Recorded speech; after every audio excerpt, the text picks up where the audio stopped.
जय शिवराय मित्रांनो, मी आज आलो आहे ते साताऱ्याच्या अजिंक्यतारा गडावरती। माझ्या मागे गड आहे आणि गडाचा मेन दरवाजा आहे आणि तुम्ही बघू शकता इथे पार्किंग आहे, म्हणजे गडाच्या मेन दरवाजापर्यंत तुम्ही येऊ शकता बाय बाईकने आणि कारची जी आहे ती तिथे समोर आहे। आम्हाला मंदिराकडे जाताना हा तलाव पाहायला मिळाला। सुंदर असा तलाव आहे इथे वरती, इथून डायरेक्ट म्हणजे ह्या गडावरून चोरवाट आहे जी करंजामध्ये विहिरीत निघते, जी महाराजांची विहीर म्हणली जाते जय शिवराय मित्रांनो, मी आज आलो आहे ते साताऱ्याच्या अजिंक्यतारा गडावरती। माझ्या मागे गड आहे आणि गडाचा मेन दरवाजा आहे आणि तुम्ही बघू शकता इथे पार्किंग आहे, म्हणजे गडाच्या मेन दरवाजापर्यंत तुम्ही येऊ शकता बाय बाईकने आणि कारची जी आहे ती तिथे समोर आहे। म्हणजे जवळपास तुम्ही एक हाकेच्या अंतरावरती म्हणता येईल तुम्हाला जो आहे हा मेन दरवाजा पाहायला मिळेल। म्हणजे तुम्ही हा गडाचा मुख्य दरवाजा आणि हा गडाचा मुख्य दरवाजा जो आहे, इथून तुम्ही आतमध्ये आलात की तुम्हाला लेफ्ट साईडला डाव्या साईडला तुम्हाला महाराजांचा मूर्ती पाहायला मिळेल। इथे सुंदर मूर्ती ठेवलेली। हा गाभारा पहा, दरवाजा तुम्हाला समोर दिसेल गडाचा मुख्य दरवाजा आणि गडाच्या मुख्य दरवाजापासून समोर वरती पठार आहे। म्हणजे एवढंच असं अंतर तुम्हाला पायऱ्या चढत यायचं आहे। त्यामुळे मी म्हणालो की इथे लहान मुले, वयोवृद्ध ज्यांना असं गडावरती यायला आवडतं त्यांनी इथे आणि दुसरा प्रतापगड हे सेम आहेत, एवढंच अंतर आहे शिड्या चढण्यासाठी। हे पहा, हे टॉवर आहे तिथे वरती गडावरती 103.1 FM यांचा टॉवर आहे आणि ह्याच्या वरती गडावरती आल्याच तुम्हाला दिसेल हे हनुमानाचं मंदिर आहे। सुंदर असं मंदिर आहे, हे पण रिडेव्हलप केलेलंच आहे, जुनं असं नाही आहे मंदिर। हे पाहू शकता, हे शंकराचं छोटंसं असं मंदिर आहे।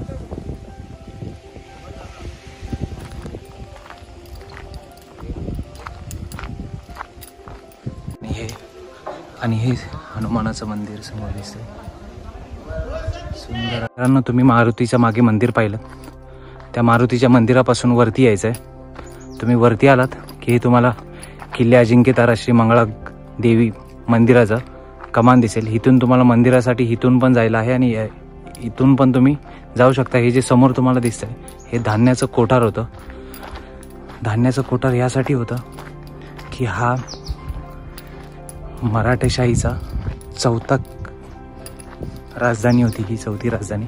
इथे तुम्ही पाहाल तुम्ही लेफ्ट साईडला नाणे टंकसाळ आहे आणि राजसंदर जे धान्याचा कोठार आहे। आपण पहिला टंकसाळ पाहूया। इथे नाणे तयार व्हायचे कारण की हे राजधानी होती, चौथी राजधानी। पहिली राजधानी रायगड, त्यानंतर जिंजी जी राजारामांनी, आणि चौथी राजधानी ही जी आहे ती अजिंक्यतारा। हा अजिंक्यतारा गड, हा गड 1700 मध्ये मुघलांनी कॅप्चर केला होता। त्यानंतर ताराबाई यांनी हा गड जो आहे हा मिळवला त्यांच्याकडून आणि ह्या राजधानी जी आहे ही चौथी राजधानी मराठ्यांची स्थापित केली गेली शाहू महाराजांकडून। याची तुम्ही पाहू शकता 350-400 वर्षानंतरचा आजही हे त्याचे अवशेष तुम्हाला पाहायला मिळतील। हे टंकसाळ होतं पुढे आणि त्या साईडला समोर जे होतं धान्याचं कोठार होते। इथे आम्हाला मंदिराकडे जाताना हा तलाव पाहायला मिळाला। सुंदर असा तलाव आहे इथे वरती, पाहू शकता तुम्ही। आणि समोर मला एक छोटासा नंदी पाहायला मिळाला, नंदीचं दर्शन झालं।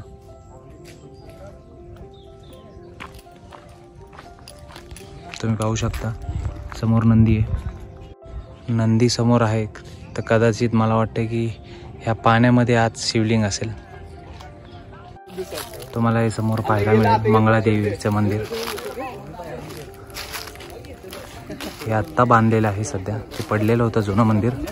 हे आत्ता सध्या पुनर्वसन विभागाने बांधलेले आहे मंदिर. चला तर आपण पाहूयात ही तटबंदी आणि तटबंदीच्या खालचा सातारा शहर कसा दिसतंय. समोर हे सातारा शहर दिसेल जे तटबंदीपासून खाली दिसतंय. सातारा शहराचा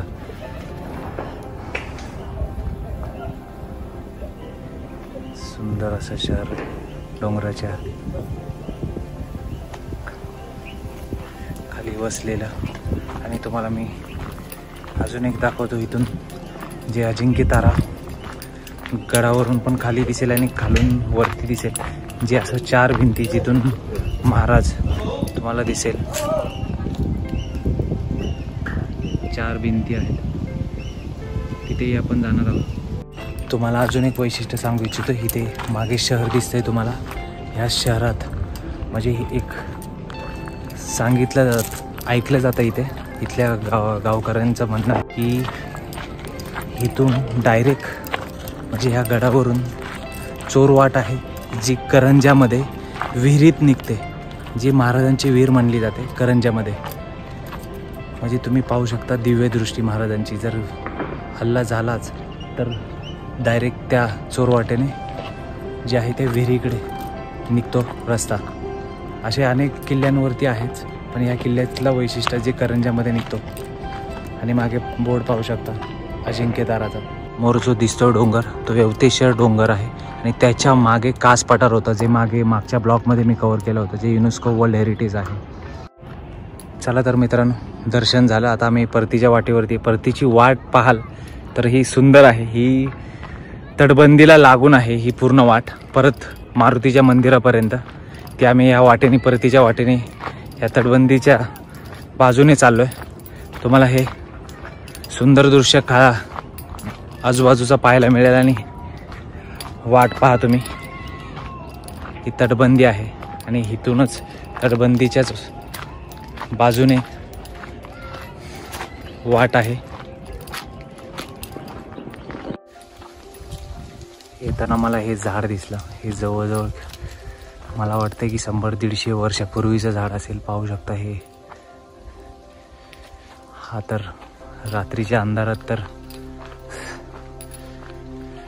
खूपच भयानक दिसेल. तर मित्रांनो आम्ही आता गडाच्या खाली उतरतोय. तिथे 4 भिंतीकडे चाललोय. तर मित्रांनो मी आलोय आता 4 भिंतीचा वैशिष्ट्य पाहायला जे वरून गडावरून पण दिसतं.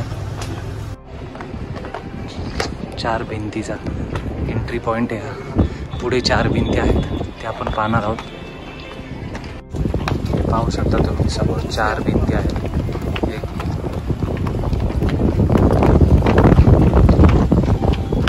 4 भिंतीच्या गडावरून दिसतात.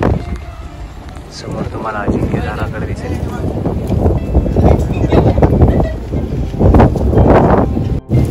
या ऐतिहासिक 4 भिंती आहेत मित्रांनो. या 4 भिंतींवरती इतिहासाचं जे काही घटना घडल्यात त्याचे अधोरेखित केले गेलेले आहेत या भिंतींवरती. तुम्ही पाहू शकता वेगवेगळ्या 4 भिंतींवरती सर्व घटना ज्या आहेत त्या इथे अधोरेखित केल्या. ती ऐतिहासिक स्तंभ म्हणून ओळखला जातो साताऱ्यातला. पाहू शकता. चला तर मित्रांनो पुन्हा भेटू पुढच्या ब्लॉगमध्ये. आजचा ब्लॉग इथेच संपवतो. अजिंक्य तारा पाहिलात. अजिंक्य तारासोबत 4 भिंती ज्या स्तंभ आहेत ऐतिहासिक स्तंभ आहेत तेही पाहिलेत. तुम्हाला कसा वाटला ब्लॉग नक्की तुम्ही मला कमेंट करू शकता. चला तर जय शिवराय मित्रांनो. पुन्हा भेटू नवीन ठिकाणी.